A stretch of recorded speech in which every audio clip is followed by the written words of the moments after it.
So, ayun guys. Ano, marami ako ditong nabili guys.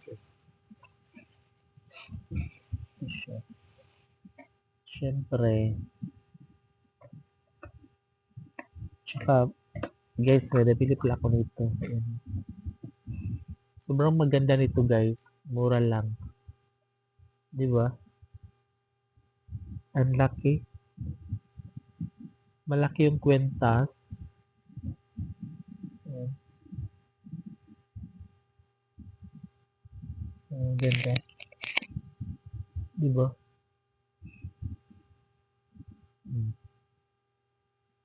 Di ba? Stainless steel to guys. Stainless steel. Tapos, 24 inches na to ha. 24 inches. And, may kasama na siyang itong bracelet. May kasama siyang bracelet. Sing laki or sing kapal din siya ng ng necklace. Diba? Tsaka malaki din yung pendant niya guys. Maganda rin siya. Oh. Kaso lang, may problema pala ako nito kasi yung pendant guys, to nangangati ako dito.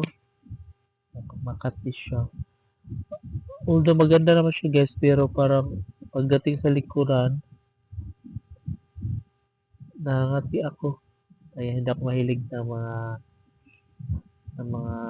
pero pag ito naman guys, stainless steel na ganito, okay naman, hindi siya makati sa akin.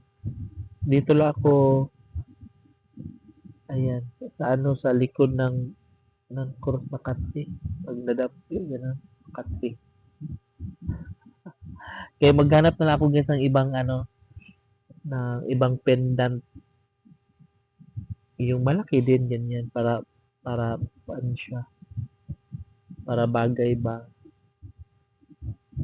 Kasi ganitong klase guys, Makati. Pero may iba naman stainless steel na para kasi hindi stainless steel yung ganito. Ito lang stainless steel.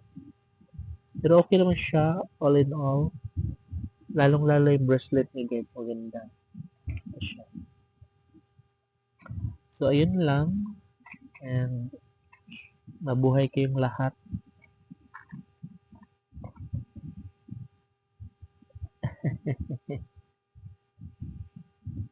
Tsaka guys, bumili pala ako ng pangkilay, maganda. Embroidery siya. Kaso lang, nantok na ako. Bye na.